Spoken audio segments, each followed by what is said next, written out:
Mountains of Madness, a board game published by Iello and inspired by a famous novella by H.P. Lovecraft. I don't want to say too much about it in case you haven't read it yet. You're in for a treat. It's one of my favorite works by Lovecraft, and it's about an expedition launched by Miskatonic University to explore this weird, strange place, and then, as you can imagine, very bad stuff starts happening. It's a cooperative game in which all players are members of the expedition, and they are exploring this place and try to collect enough evidence, artifacts, knowledge, and then to leave the place relatively unscattered. Now, Lovecraft is an author that I like very much, so I'm always curious about games inspired by his work. And what I really like about Lovecraft, one of his most original aspects, is how he really incorporated a psychological element in his stories about sci-fi, fantasy, horror. Before then, I don't know, it was maybe it was Victorian rationalism, optimism. The supernatural is just another element of reality. We'll understand it. There's a ghost, we take a picture, we record the voice of the ghost, we'll figure it out. Lovecraft said, no, if the supernatural manifests itself, it should mess you up. It should change your understanding of reality and your role in it. And in particular, in Lovecraft's work, there's this idea that the more you know, the crazier you risk to become.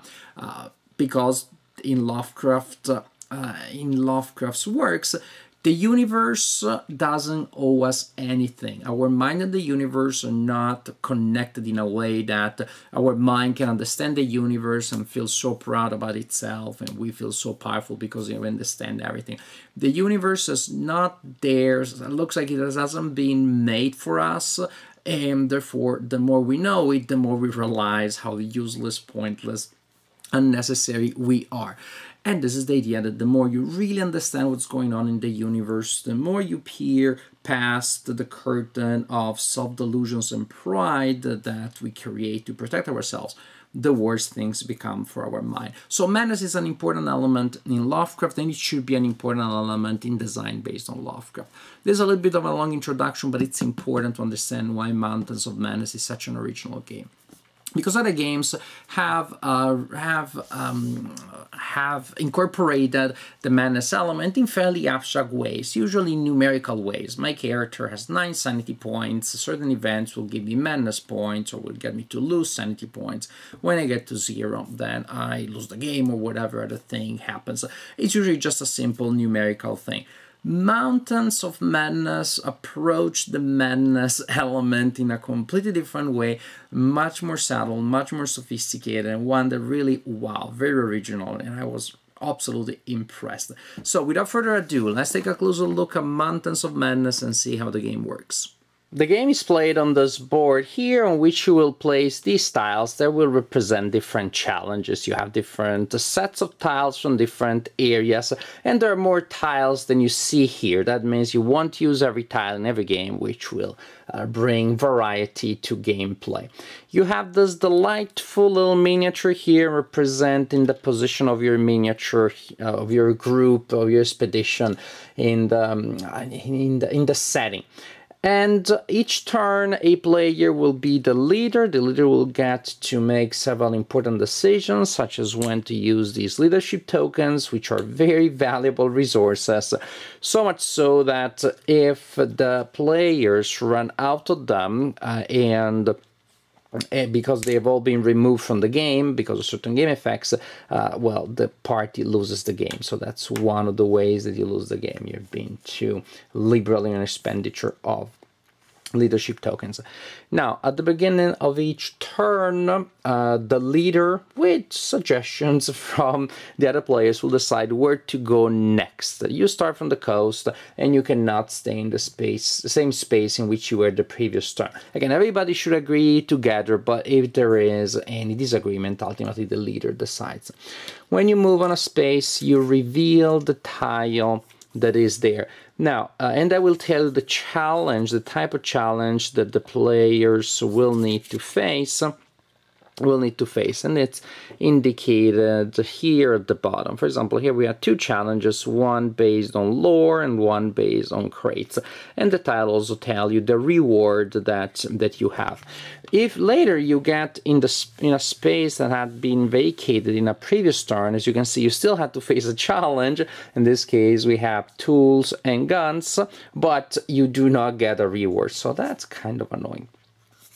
Now, the challenges, again, you pretty much will need to provide a certain type of resources and a value of those resources that falls within the range indicated here. So 7 to 8 books or lore and 7 to 9 crates. As you can imagine, as the game progresses, things become tougher. So instead of just getting ranges, you will get exact numbers. You need exactly 14 of this or exactly 17 of that. So it gets tougher.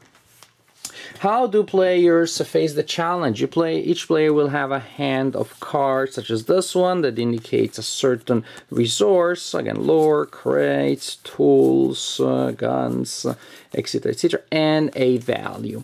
So after players see what the challenges are, this time we need to produce these resources in that range, players get to discuss, not for long, just for the time of this indicated there, which is approximately 30 seconds, not much. And players are frantic and saying, okay, I have 4 crates, anybody has a 3 or whatever. Oh, I have a 5, okay, good, you and I are gonna do it, How about lore, what do you have, blah, blah. So players discuss, and this phase ends either at the end of the allotted time or when a player plays a card face down. At that point, either because somebody played or because time ran out, discussion ends, players cannot talk anymore. All that they can do is to put down cards in a common pool. Or not. That's all you can do. Once that phase is over, players turn up all of the cards that they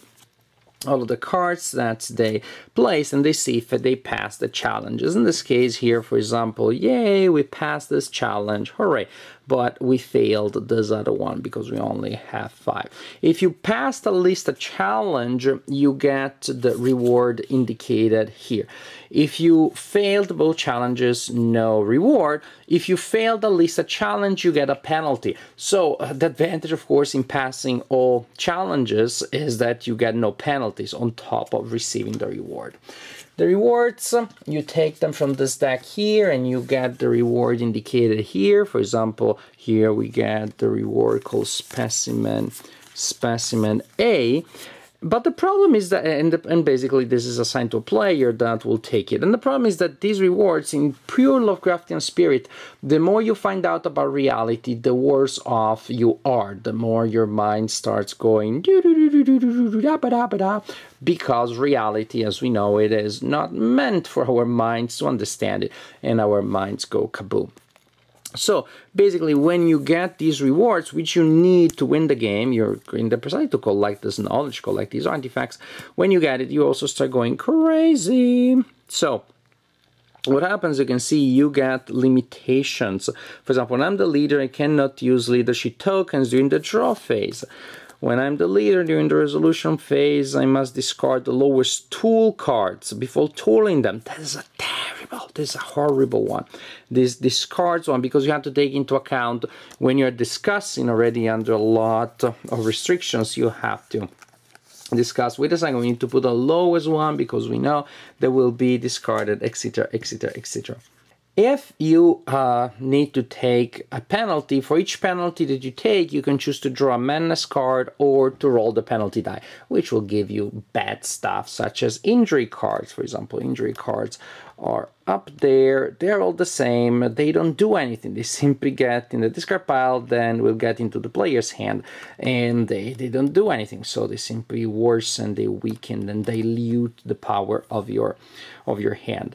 But the menace cards, those are really interesting. So if for a penalty it is decided that a player in the group receives a menace card, then you simply draw the appropriate one. If that player has no penalty cards, they get a level 1. If they already have a level 1, they discard and they draw level 2. If they already have it, they discard and get the level 3. and then you cannot get any further. Another way of losing the game is everybody has level 3 madness, and players should still get more madness. And, well, too bad for them, because then they lose the game if they should take more madness, and they cannot.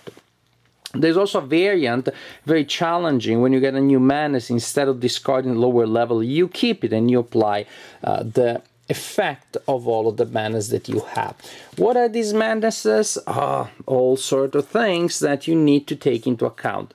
Basically, there are things that will make it harder for you to communicate. If I have this madness during the phase where we are discussing before we put down our cards, I have, well, to do whatever the card says. Also, I cannot show other players what the card is. In some cases, it will be pretty obvious, because if I start talking like this, probably you will realize that I'm doing it because it's my madness. Did you get that? I don't know, but that's either or. You get a sense of how this works. I keep my eye closed and only open them when I play card. And there's, I don't know, there can be advantages or disadvantages in that. I mimic everything the person to my right does, and that can be really complicated, because you really can get me, they both have that card, and like, wish to tell you, no, I'm just replicating. These are level 3, so they're pretty annoying, but just to give you a sense, or I'll just show you some of these, and you can pause if you want to. Read the text. Some don't really. Oh, this is one of those, if you want to add your own. So some of these pretty much make you waste time rather than really misleading you or misguiding you.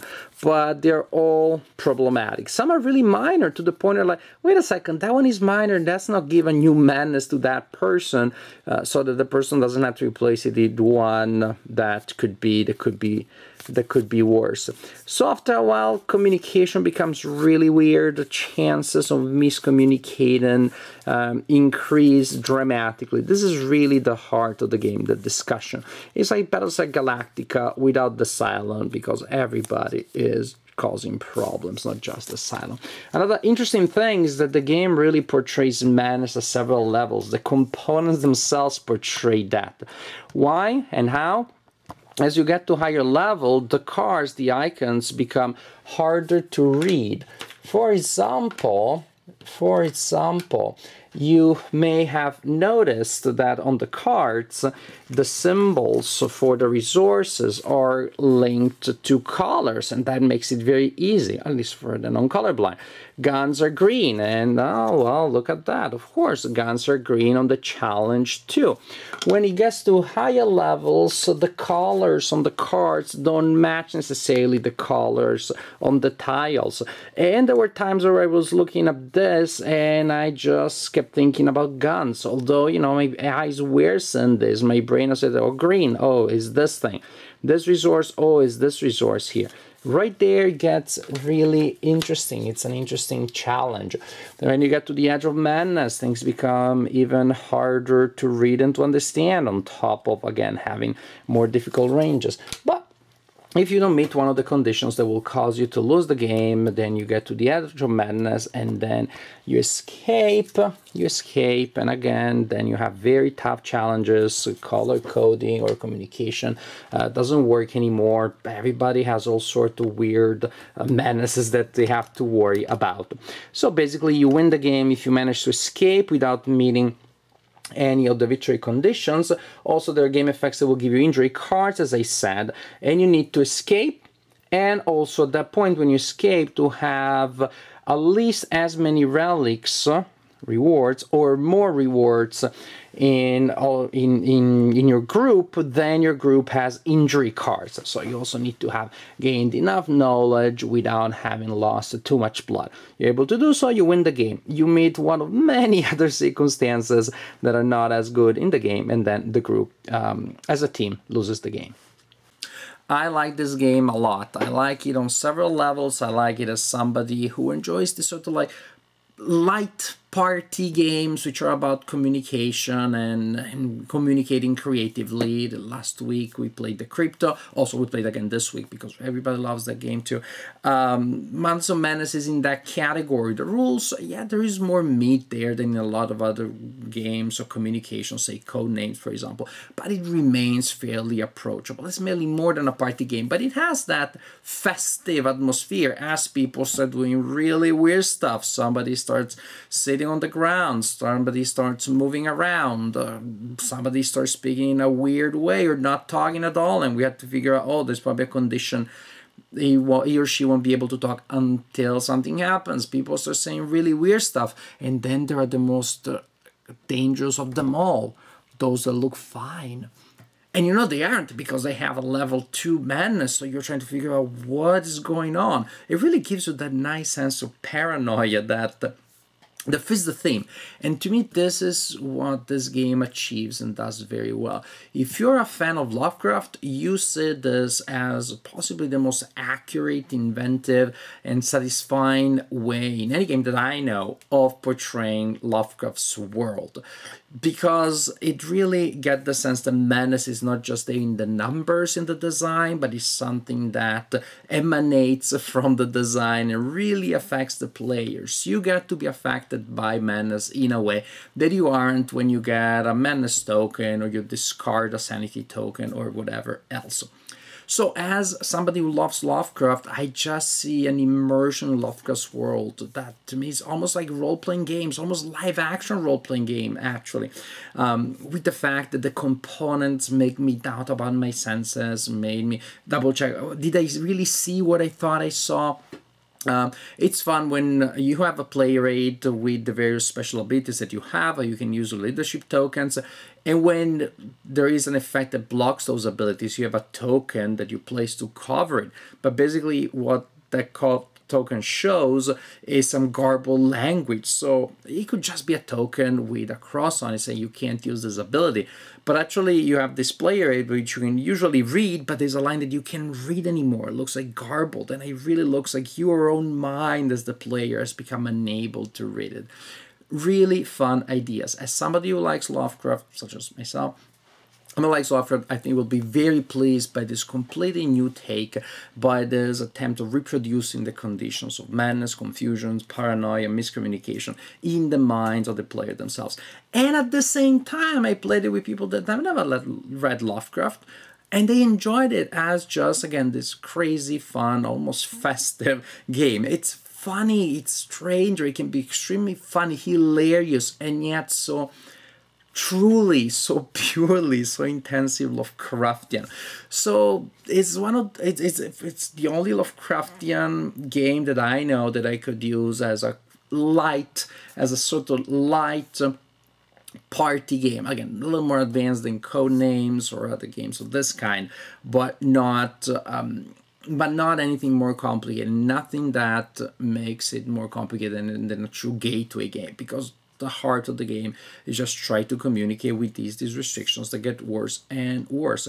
It is just a game that has this strange flexibility that hybridizes two different modes: the serious, grim Lovecraftian mode and the fun, crazy atmosphere of games about communication, and puts them together, and they just combine seamlessly. They don't go against each other. It's just amazing. I'm both having fun in a light-hearted fashion and feeling like I'm really exploring the mountains of madness in a way that no other game that I know would allow me to do.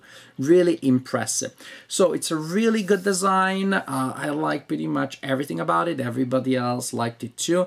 Even at the beginning, some of the menaces seem to be uneven. Some extremely easy and pretty much harmless, some terribly damaging. But then I like also the fact that you don't know what you get, and then actually I'm trying to interpret if in fact you got a madness that has no effect or has a terrible effect that we haven't figured out, and we haven't figured out what it is. That helps with the paranoia.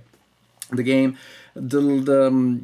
how much it lasts, it feels just right. It just, you do get a nice arc of progression, a sense of degrading conditions, but it does not overstay its welcome. So in general, Mountains of Madness is a game that I really like. It's the most original game that I own about Lovecraft, and possibly the one that most truly, most actually captures the spirit of the original text, which, well, to me is quite an achievement.